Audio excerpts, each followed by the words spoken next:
Good evening, and welcome back to the Pastor Study. We're back from vacation, pretty well rested and ready to go at it again. And I'd like this evening for us to look at some current events and see how that impacts us as believers. Our country, our culture, our world is in a difficult place. Throughout the world, we have supply line shortages that display themselves as empty spaces on the shelves of our grocery stores, sometimes with really important stuff like toilet paper. Shortages that display themselves in the empty lots at our car dealers. Sometimes they show themselves in ways such as when Amazon.com deliveries don't come on the second day like they promised.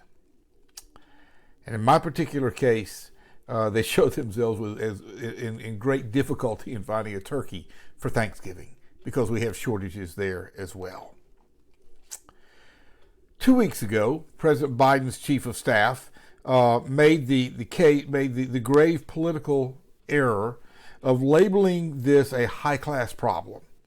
It's a statement that got him in a lot of hot water with many people who don't fall within that upper income level that he was trying to reference, but are still dealing with the shortages, the supply line shortages every day. So what does God say about all of this?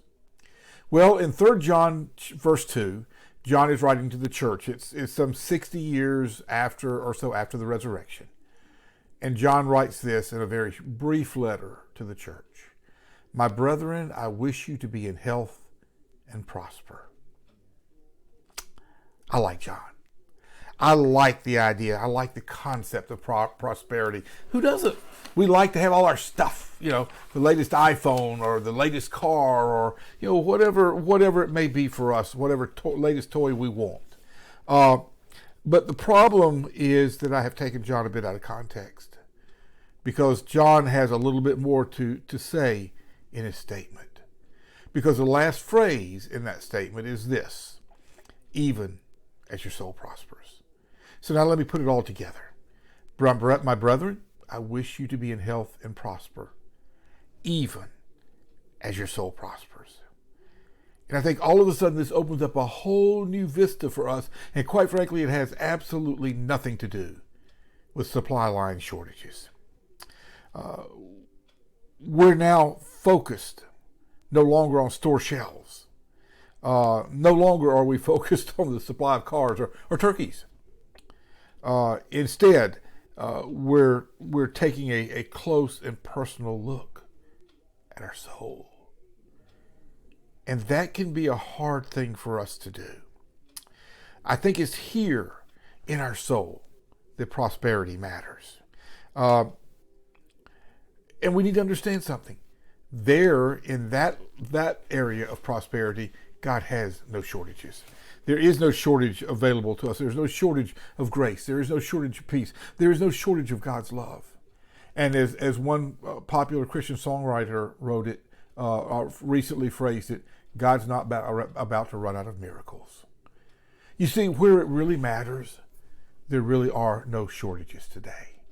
If we are to walk in the realm of soul prosperity, we have everything that we need.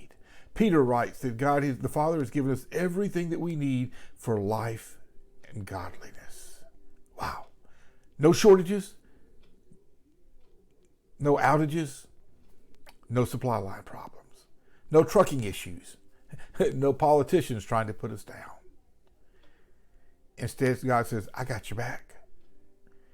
If you'll love me, if you'll focus on me, if you'll focus on your soul's prosperity in the presence of my Holy Spirit, I'll take care of everything else. In fact, I would strongly suggest that when we focus there, the rest doesn't matter anymore. We're told that shortages, outages are going to get worse, at least through the first of the year, and I suspect for a bit longer. But in God's economy, nothing that matters is going to run short. Everything that we need, everything that He provides for life and godliness is in abundance. And it's ours for the asking as we focus on the state as we focus on the attitude, as we focus on our soul's prosperity. How do we stand as we stand before the Father? That's what matters. And that, my friend, is based on our relationship with Him through Jesus Christ. And that's all that matters right now. And with that, I'm going to leave you, and we'll be back next week in the Pastor Study. Be greatly blessed this week.